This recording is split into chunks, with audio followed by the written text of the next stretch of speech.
79-এ BNP জন্ম হয়েছে, আর জামাত ইসলাম জন্ম হয়েছে মে 1980 সনে। কোনটা? বাংলাদেশ জামাত ইসলাম। তো সেই বাংলাদেশ জামাত ইসলাম তো স্বাধীনতা বিরোধী না।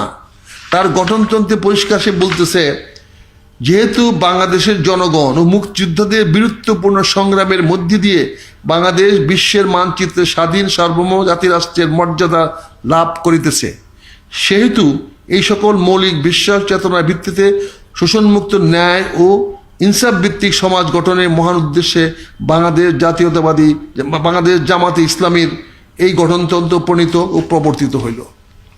জামাত তো 71-এর ইসলামী বা ইস্ট পাকিস্তানের জামাত ইসলাম না, ইস্ট পাকিস্তানের জামাত ইসলাম না, বা বাংলাদেশের জামাত ইসলাম না, পাকিস্তানের জামাত ইসলাম না, এটা বাংলাদেশ জামাত ইসলাম, যেটা 1980 সনে যার জন্ম হয়েছে।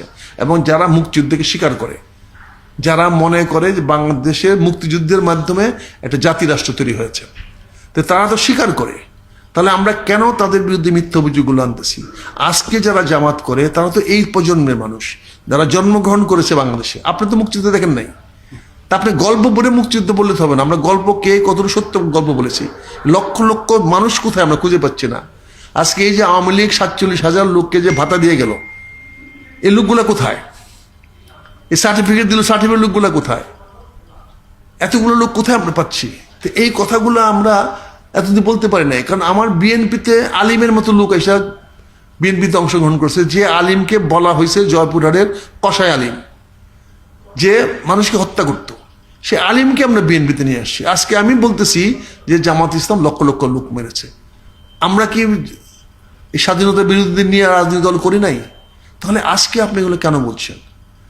এরপরে আমি 2.5 বছর ধরে আজকে দল থেকে আমি কি বলে বহিষ্কার করে রেখেছেন। আমাদেরকে পুনর্বাসন হওয়ার সুযোগ আমরা দিচ্ছেন না। নির্বাচন হচ্ছে, আমাদেরকে ভোট নাই, আমি ভোটটা কাকে দিব? আমি তো আমার ভোটটা তো বিএনপি দিতে হবে, আমার পরিবার ভোটটা কাকে দিবে? বিএনপি দিতে হবে। আমার সমাজ কাকে ভোট দেবে? আমার যে পারিপার্শ্বিক লোকগুলো আছে, আমাদের যে হাজার হাজার ফলোয়ার আছে, আমার অনুসারী আছে, যারা আমাদের সঙ্গে উঠে বসে চলাফেরা করে, তাকে কাকে ভোট দেবে? তারা তো আমাদের ভোটই চাচ্ছে না।